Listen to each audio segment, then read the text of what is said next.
Hello everyone, welcome to my class and also welcome to my channel Physics the Godfather of Universe.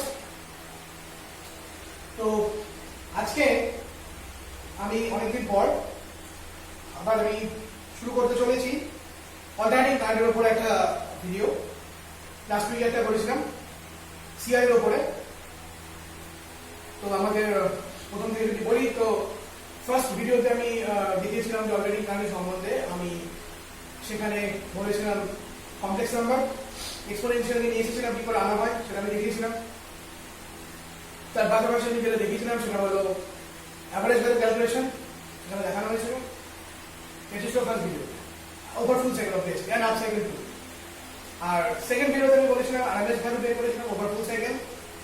তার সাথে ছিল আমাদের form factor calculation এবং response, AC response, এটা আমরা দেখেছিলাম। AC response of R L and C, এটা দেখানো হয়েছিল।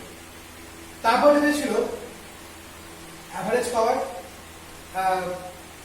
power consumption, not average but power consumption of any AC circuit, সেটা বিশুদ্ধ রোধক যুক্ত বা বিশুদ্ধ, সেটা রেজিস্টিভ হোক কি ইন্ডাকটিভ হোক কি ক্যাপাসিটিভ হোক, যাই হোক না কেন সেখানে আমরা একটা জেনারেল পাওয়ার কনজাম্পশন বার করেছিলাম এবং সেখানে আমরা পিটি ইকুয়াল টু পেয়েছিলাম V RMS IRMS cos theta, যেখানে কস থিটাকে বলা হয় পাওয়ার ফ্যাক্টর।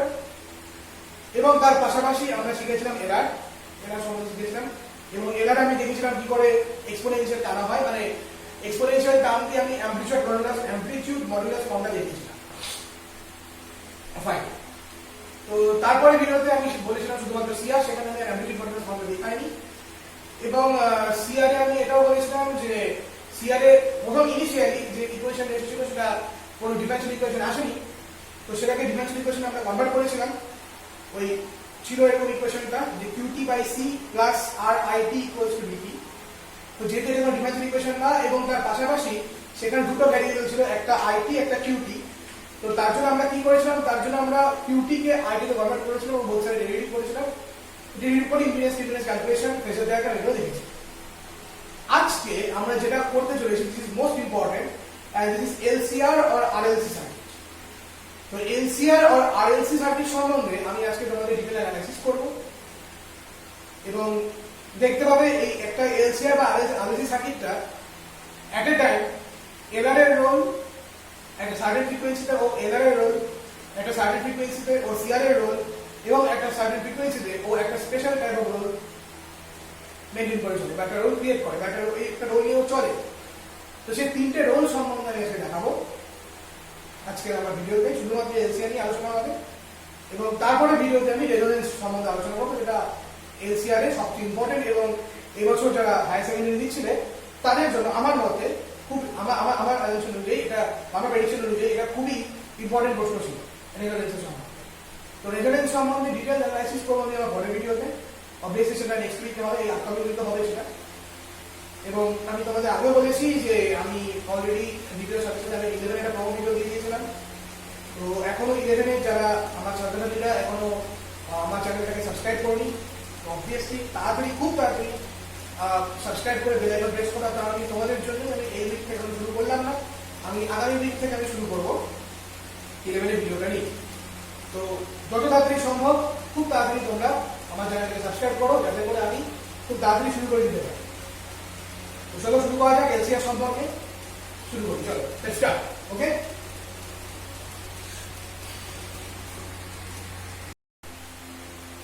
ওকে।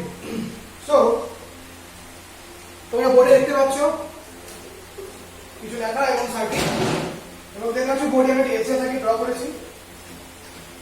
দেখো ভালো করে। So this figure 1 is LCR circuit, যেখানে এল বা এল এর আরএলসি সার্কিট বলা যাবে, যেখানে একটা এল মানে inductor of inductance L, C that is capacitor of capacitance C and a resistor of resistance R, they are connected in series. An inductor L, a capacitor C and a resistor R are connected in series. An alternating EMF VT is applied across the circuit. এবার এই যে সার্কিটটা তৈরি হলো, এই সার্কিটের across আমরা একটা অল্টারনেটিং EMF VT দিলাম, দেখতে পাচ্ছ। That's why তারপরে কি হচ্ছে, একটা কারেন্ট, একটা certain amount of current, suppose this is IT, এই সার্টেন অ্যামাউন্ট অফ কারেন্ট মানে আইটি এই আইটি অ্যামাউন্ট অফ কারেন্ট কি হচ্ছে, আইটি অ্যামাউন্ট অফ কারেন্ট এই সার্কিটের মধ্যে দিয়ে ফ্লো করছে, এই আইটি অ্যামাউন্ট অফ কারেন্ট এই সার্কিটের মধ্যে দিয়ে ফ্লো করছে, সেটা লিখেছি। hence our current IT equals to I0 e to the power omega t is passed. Next লিখেছি the voltage drops across L, R and C is VL, VR and VC respectively. ঠিক, তারপরে যখনই কারেন্টটা pass করছে তারপরে কি হচ্ছে, এর অ্যাক্রস একটা ভোল্টেজ ড্রপ করছে, সি এর অ্যাক্রস একটা ড্রপ করছে, আর অ্যাক্রস একটা ড্রপ করছে, ভোল্টেজ ডিফারেন্স তৈরি হচ্ছে। where VL equals to L dI dt, where VC equals to QD by C আমরা জানি, এবং VR equals to RI, যেটা আমরা অলরেডি আগে দুটো সার্কিটে বলে এসেছি LR এবং CR। তো এটা এখানে তিনটাকে মার্জ করানো হয়েছে LCR। hence the KVL equation, তাহলে সেখানে KVL equation কি দাঁড়াচ্ছে, KVL equation যেটা দাঁড়াচ্ছে that is VLT plus VRT plus VCT equals to VT. No doubt. What is VLT? L di dt. What is VRT? VRT is RIT. And what is VCT? QT by C. That's equal to VT is V0 e to the power j omega t. But the problem is, তুমি এটা দেখতে পাচ্ছ, তুমি এটা ভাবছো যে এটা একটা differential equation, definitely it's a differential equation, no doubt here. কিন্তু এবং এটা দেখে বুঝতে পারছো যে first order differential equation, okay, এখানে নো ডাউট। কিন্তু সমস্যাটা হচ্ছে, তাহলে তোমার মনে প্রশ্ন হচ্ছে যে আমি কেন সেকেন্ড লাইনটা করলাম, কেন আমি এখানে টুমপুর আবার সেকেন্ড অর্ডারে ব্যবহার করলাম। Just see this term very carefully, cutie, এটা আমাকে ভালো করে দেখো। তার মানে কল্পনা করা হচ্ছে দুটো ভ্যারিয়েবল হচ্ছে, একটা আইটি একটা কিউটি, দুটো ভ্যারিয়েবল, একটা কারেন্টের ভ্যারিয়েবল একটা চার্জের ভ্যারিয়েবল। তো যতই এটা ডিফারেন্সিয়াল ইকুয়েশন হোক না কেন, আমার যদি দুটো ভ্যারিয়েবল এখানে থাকে তো কখনোই আমি কোনোভাবে সলভ করতে পারবো না, কারণ আমার মোটো হচ্ছে আইটি বার করা, আমার মোটো কিউটি বার করা। এই একটা কথা। দ্বিতীয়ত কথা হচ্ছে এখানে দুটো ভ্যারিয়েবল আছে, তো আমাকে যে কোনো একটা ভ্যারিয়েবল আগে নিতে হবে, আইদার আইটি অর কিউটি, যে কোনো ভ্যারিয়েবল আগে নিতে হচ্ছে। তো কাজে আমি কি করলাম, তো কাজে আমি বোথ সাইডে ডেরিভেটিভ করলাম, এবং ডেরিভেটিভ করার ফলে এখানে একটা সেকেন্ড অর্ডার ডেরিভেটিভ তৈরি হলো, this L d2i dt2 plus R di dt plus 1 by C id, that's equals to j omega v naught e to the j omega। মানে যেহেতু আমি বোথ সাইডে ডেরিভেটিভ করলাম, যে ফার্স্ট অর্ডারটা সেকেন্ড অর্ডারে কনভার্ট হয়ে গেল, R di dt বুঝতে পারছো, আর 1 by C dq dt, and this dq dt is nothing but id। আমি এখানে লিখলাম না স্টেপ করে, কারণ I hope that তোমরা CR সার্কিটে দেখেছো, তার জন্য আমি এখানে রাইট id লিখলাম। and dt of v0 e to the power j omega t is j omega constant, নিচে নামলো v0 the constant কি e to the power j omega। তাহলে এই যে equation 1, this is a second order differential equation, and obviously this is non homogeneous because the right hand term is not equal to 0, because the right hand side term is not equal to 0, so definitely this is a non homogeneous differential equation. Now we have to solve this differential equation, we have to solve it, so let's start। তো আমরা এখন solve করব, আমরা আমাদের এখন মোটা হচ্ছে IT থেকে বার করা, ইম্পিডেন্স ইম্পিডেন্স টার্মগুলো ক্যালকুলেট করা। তো চলো শুরু করা যাক, ওকে।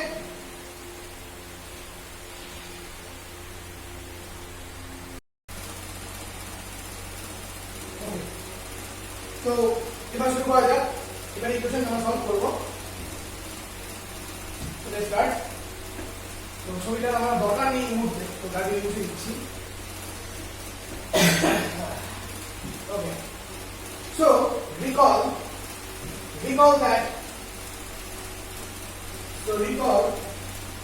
that IT is equals to I naught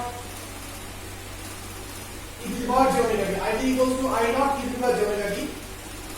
So di dt.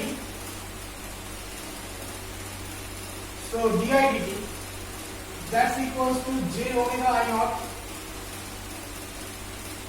e to the power j omega t, and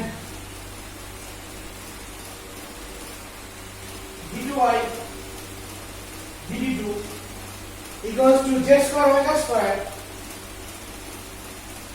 I naught e to the power j omega t, j square omega square I naught e to the power j omega t। Fine. তো এই ভ্যালুগুলোকে এখন বসাবো হচ্ছে এক নম্বর ইকুয়েশনে, তাহলে কি হবে, so j square omega square L I naught e to the power j omega t plus j omega r I naught e to the power j omega t plus 1 by c I naught e to the power j omega, 1 by c I naught e to the power j omega c, that's equals to j omega v0 e to the power j omega, j omega v0 e to the power j omega. So j square omega square L plus j omega r plus 1 by c I naught e to the power j omega t is equals to j omega v naught e to the power j omega, j omega v naught e to the power j omega. So both sides the e to the power j omega t cancel हो गया. So I naught equals to j omega v naught by j square omega square L plus j omega r plus 1 by c, j square omega square L plus j omega r plus 1 by c. These I know. Now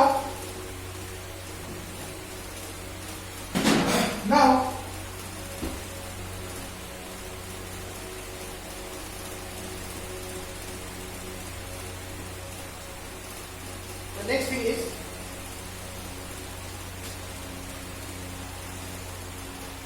okay. So সাধারণত ভিডিওটা single থাকে, but এখানে single হয়ে নেই, ভিডিওটা mingle হয়ে গেছে. So I naught equals to ওপর নিচে আমরা j omega কে ভাগ করব, তাহলে দাঁড়াচ্ছে v0 by j omega L plus r plus 1 by j omega c, উপর নিচে j omega দিয়ে ভাগ করে পাই. So that's equals to v0 by r plus j omega L minus j এর উপর নিচে গুণ করলে j by omega c.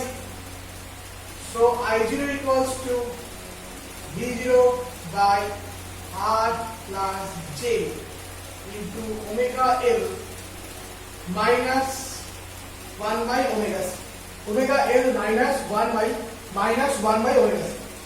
Okay, so v0 by j, so this is v0 by j, and here j, that's equals to r plus j into omega L minus 1 by omega c, and this term is nothing but impedance, and this term is nothing but impedance. That's why mod z equals to r square plus omega L minus 1 by omega c whole square whole to the power half, omega L minus 1 by omega c whole square whole to the power half, and this term is impedance term. So দেখো ভালো করে.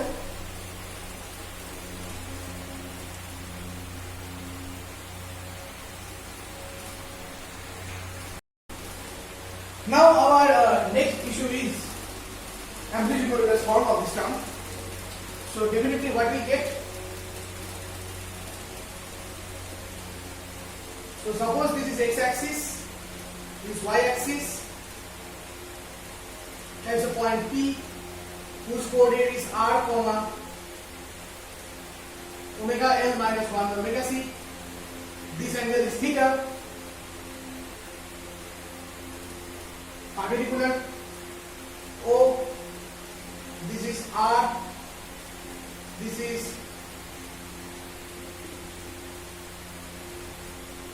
omega L minus 1 by omega c. So the amplitude modulus form is,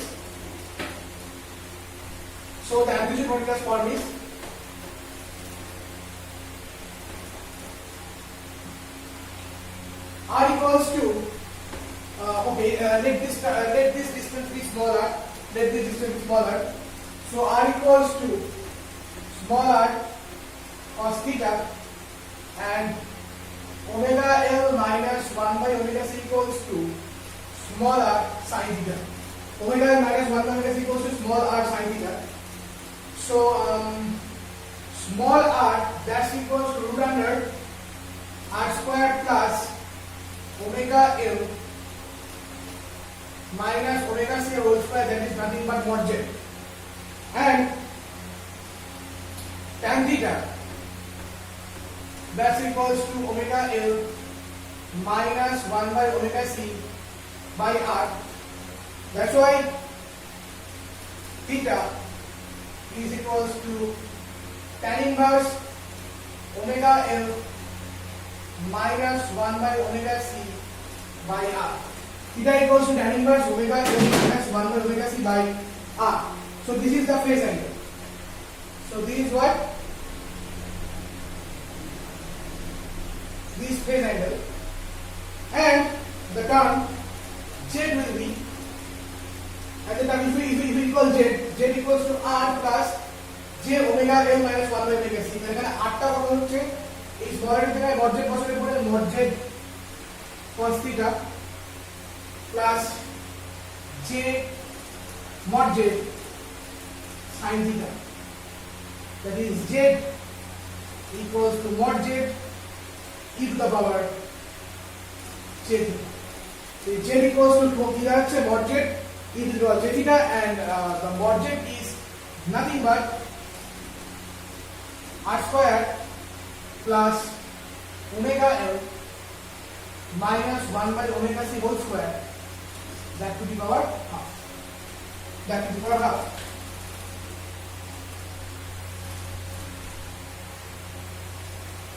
এবার আমরা কিছু special case করব এর উপরে, যেটা খুবই ইম্পর্টেন্ট স্পেশাল কেসগুলো, বাট দেখে নাও।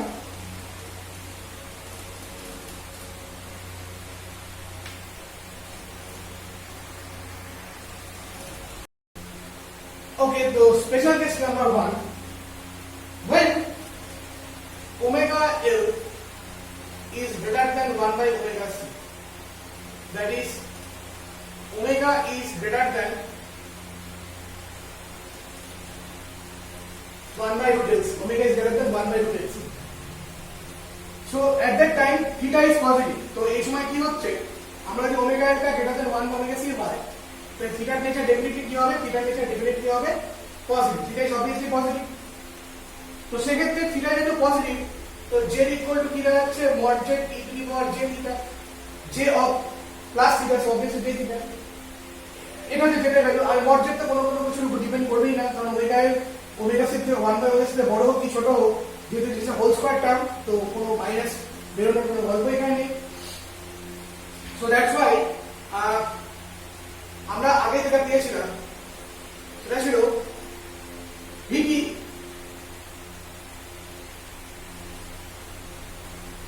I0, আমাদের ছিল I0 is equals to V0 by Z, that is V0 by mod Z e to the power minus j theta, and IT, that's equals to I0 e to the power j omega.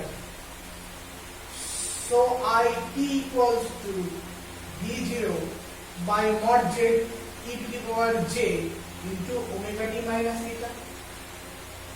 If you see this term very carefully, then you can see that this is current term, this is voltage term, and this is minus theta. That is current voltage lag. Current lags the voltage. এবার কোন সার্কিটে current ভোল্টেজকে lag করে, LR সার্কিটে। LR সার্কিটে তো আমি তোমাদের গোড়াতেই বলেছিলাম যে এলসিআর সার্কিট ফ্রিকোয়েন্সিতে কখনো এলআর এর মতো কাজ করে, কখনো সিআর এর মতো কাজ করে, এবং তোমরা দেখতেই পেলে যখন ওমেগাটা এই সার্কিট অ্যাঙ্গুলার ফ্রিকোয়েন্সি যখন ওমেগা যখন greater than 1 by root LC হচ্ছে, তখন তোমরা খুব ইজিলি দেখতেই পেলে যে এটা কমপ্লিটলি একটা এলআর সার্কিটের মতো কাজ করলো। Okay, this is our first issue. Next issue, when omega L less than 1 by omega C, that means omega less than 1 by root LC. So at that time, if theta term is negative, so theta is definitely a negative quantity. So theta is definitely a negative quantity. So theta is a negative quantity হয়, তো সেক্ষেত্রে z equal to কি দাঁড়াচ্ছে, mod z e to the power, theta যেহেতু negative, so mod z e to the power minus j theta হয়ে যাচ্ছে। and again mod z কিছু ধার ধার জন্য, কারণ ওমেগা মানে 1 বাই c ব্র্যাকেটের মধ্যে আছে এবং square term, So Z equal to mod Z e to the power minus j theta, no doubt here. So now, so what is I0? I0 equals to V0 by Z, that is V0 by mod Z e to the power plus j theta, V0 by mod Z e to the power plus j theta. And what is IT? IT equals to V0 by mod Z, IT মানে I0 e to the power j omega t যদি value বসাই দিই, so e to the power j omega t plus theta. And if you see this term very carefully, this current, this voltage and this plus theta, this lead, that's why you can write that current with the voltage. And this type of phenomenon happens in shear circuit. This type of phenomenon happens in shear circuit. When the shear circuit is load play করছে, তাহলে একটা circuit ফ্রিকোয়েন্সিতে খেয়াল করো একটাই LCR circuit কখনো error এর মতো রোল প্লে করছে, আবার কখনো বা সিআর এর মতো রোল প্লে করছে। দেখানো ভালো করে।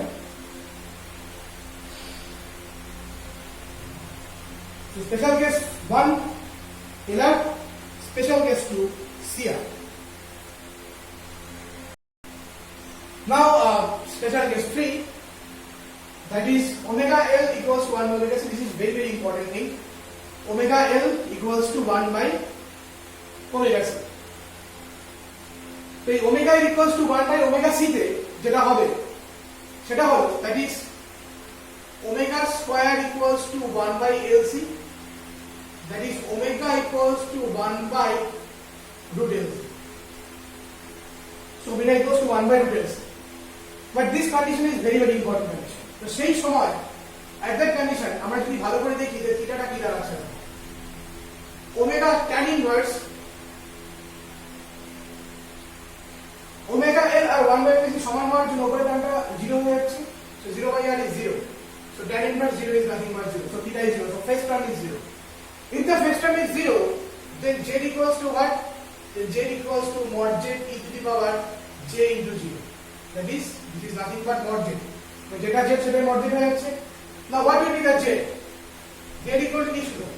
R plus j into omega L minus 1 by omega C. তো omega L আর 1 by omega C সেম হওয়ার জন্য এই টার্মটা আমাদের 0 দিচ্ছে, তো Z equal to পাচ্ছি R. So what will be mod Z? mod Z মানে কি ছিল? mod Z মানে লেখা আছে, এবার এখানে omega L আর 1 by omega C সেম হওয়ার জন্য r square to the power half হয়ে যাচ্ছে, তাহলে mod Z আর হয়ে যাচ্ছে, তাহলে mod Z আর হয়ে যাচ্ছে, তার জন্য আমি বললাম Z আর mod Z সেম। তাহলে এখন এরকম যদি ঘটনা ঘটে তাহলে কারেন্টের উপর কি এফেক্ট করবে? So I0 equals to V0 by Z,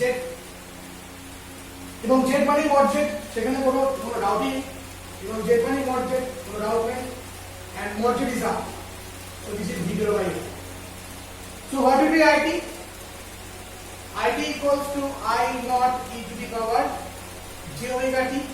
কারণ খেয়াল করো তো ফেজ টার্ম থাকছে না, so V0 by R e to the power j omega t. তুমি যদি চিন্তা করো ভোল্টেজ ইকুয়েশন কি ছিল? V0 e to the power j omega t, তাহলে আমরা এখান থেকে এটাকে এরকম লিখতেই পারি যে IT equals to এই V0 e to the power j omega t কে লেখা যায় VT, কোনো ডাউট নেই, বাই R। তাহলে একটু যদি ভালো করে খেয়াল করো কমপ্লিটলি ওহমস ল মেনটেন করছে না, তাই তো? That means the circuit is purely resistive, that means the circuit is purely resistive, circuit is purely resistive. কোন কন্ডিশনে? এই condition, at this certain condition the circuit is purely resistive, সম্পূর্ণ রোধক বর্তনী।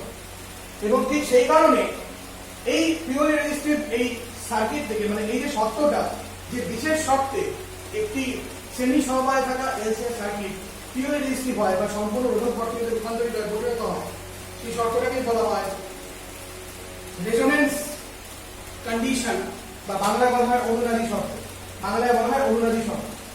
তার মানে আমরা দেখতে পেলাম একটা অনুনাদি শর্তে থাকা কোনো একটা বর্তনী, সেটা কি করে? এলসিআর বর্তনী সেই সময় পিওরলি রেজিস্টিভ হয়ে যায়, সম্পূর্ণ রোধক বর্তনী রূপান্তরিত হয়, এবং কোন রকম ওয়ান মোর থিং, কোন রকম দশা পার্থক্য থাকে না। So phase difference is same, এবং দেখতে পাচ্ছ current and voltage are in same phase, মানে একটা কমপ্লিট ওই রোধক বর্তনীতে যে ঘটনাটা ঘটে থাকে সেটা কিন্তু এখানে ঘটতে পারবে, সেটা তোমরা দেখতে পাচ্ছ। একটা সম্পূর্ণ রোধক বর্তনীতে যে ঘটনাটা ঘটে সেটা কিন্তু এই বর্তনীতে ঘটে না। So this is very interesting thing. এবং যে শর্তে এবং দেখতে পাচ্ছ যে ফ্রিকোয়েন্সি যে নির্দিষ্ট মানের জন্য একটা এলসিআর সার্কিট কমপ্লিটলি রেজিস্টিভ সার্কিটে কনভার্ট হয়, সেই শর্তটাকে বলা হয় রেজোনেন্স কন্ডিশন। এবং এই বিশেষ ধরনের এলসিআর সার্কিটকে বলা হয় রেজোনেন্স সার্কিট। এই বিশেষ ধরনের এলসিআর সার্কিটকে বলা হয় থেকে রেজোনেন্স সার্কিট। তো নেক্সট দিন আমরা, তো অবশ্যই তোমরা ক্যালকুলেশনে দেখো ভালো করে। তো নেক্সট দিন আমরা রেজোনেন্স সম্বন্ধে ডিটেইলস অ্যানালাইসিস করব। রেজোনেন্স একটা এলসিআর সার্কিট যখন রেজোনেন্সে থাকে তখন কি ঘটনা ঘটে, একটা রেজোনেন্স কন্ডিশনে থাকে এলসিআর সার্কিট এবং একটা অফ রেজোনেন্ট কন্ডিশনে থাকে এলসিআর সার্কিটের মধ্যে তফাৎটা কোথায়, কি কি ডিফারেন্স এবং কি কি ঘটনা ঘটে, কি কি হয় না হয়, সেই সমস্ত সম্বন্ধে আমি পড়ানো হবে বা আলোচনা করা হবে আমাদের নেক্সট ভিডিওতে। তো অবশ্যই একটু ভালো করে ক্যালকুলেশন দেখো, আমি সব বলে দিচ্ছি।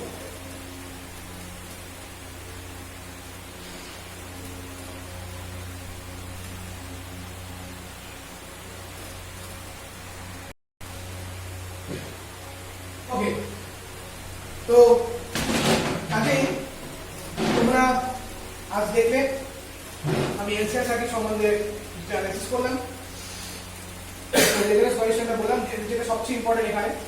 এবং তোমরা দেখলে যে একটা এলসিআর সার্কিট একই সার্কিট তার ভিন্ন রূপ দেখাচ্ছে আলাদা আলাদা ফ্রিকোয়েন্সির জন্য। Omega greater than 1 by omega C হলে পরে এলআর হচ্ছে, omega L less than 1 by omega C হলে পরে সিআর হচ্ছে, আর যখন ইকুয়াল হচ্ছে তখন সেটা একটা পিরিয়ডিক রেজিস্টিভ সার্কিট বা রেজোনেন্সের রোল প্লে করছে। তো এটা গেল আমাদের এলসিআর অ্যানালাইসিস। আমি এর পরের ভিডিওতে আমি রেজোনেন্স সম্বন্ধে ডিটেইল অ্যানালাইসিস করব। তো রেজোনেন্স হয়ে গেলে পরে আমাদের থিওরির মধ্যে আর বাকি থাকবে এলসি সার্কিট, এলসি মানে এলসি সার্কিট মানে রেজোনেন্স এলসি সার্কিট, ট্রান্সফরমার এবং তারপরে আমি নিউমেরিক্যালস করব। তো আজকে আমাদের এটুকুই থাকুক। ভালো করে পড়ো, ভালো করে এটাকে দেখো অবশ্যই, কারণ দেখতে পাচ্ছ একেবারেই নতুন, একেবারেই অন্যরকম জিনিসটা। তো তোমরা টেক্সট বইয়ে দেখেছো যে টেক্সট বই সাইন পাস দিয়ে করা আছে এবং অতটা ভালোভাবে নেই। স্ট্যান্ডার্ড নিশ্চয়ই তোমরা অনেক বড় হয়েছো, তোমরা পড়াশোনা করছো, তোমরা বুঝতে পারছো যে কোথায় ডিফারেন্সটা কোথায়, স্ট্যান্ডার্ড ডিফারেন্সটা কোথায়, স্ট্যান্ডার্ড পার্থক্যটা কোথায় যাচ্ছে তোমরা দেখে বুঝতে পারছো। কারণ আমি গোটাটাই অনার্স লেভেলে পড়াচ্ছি, ফিজিক্স অনার্স লেভেলে। এবং আমরা ফিজিক্স অনার্স লেভেলে পড়াশোনা করেছিলাম। তো আমার মনে হলো যে আমরা যদি পারি তোমরা ধরো পারবো, কারণ জিনিসটা তো খুব একটা কঠিন জিনিস না, একেবারে ইজি জিনিস।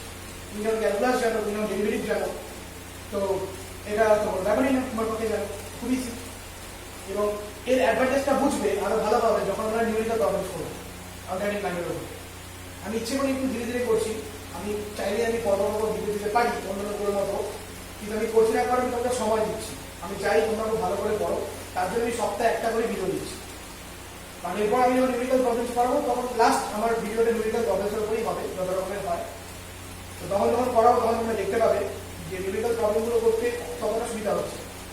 তো কাজেই নিউমেরিক্যাল প্রবলেম কিন্তু জয়েন্ট এন্ট্রান্স বলো বা তোমার হায়ার সেকেন্ডারিতে বলো বা ভবিষ্যতে কিন্তু খুব কাজে লাগবে চ্যাপ্টারটাকে। তো অবশ্যই থিওরিগুলো ভালো করে পড়তে হবে, কারণ থিওরি যদি ভালোভাবে না পড়ো তাহলে কিন্তু তুমি নিউমেরিক্যাল প্রবলেম করতে পারবে না। তো আজ এই ভিডিও থাকুক, এখানে আমরা পড়া শেষ করছি। ভালো থাকুন।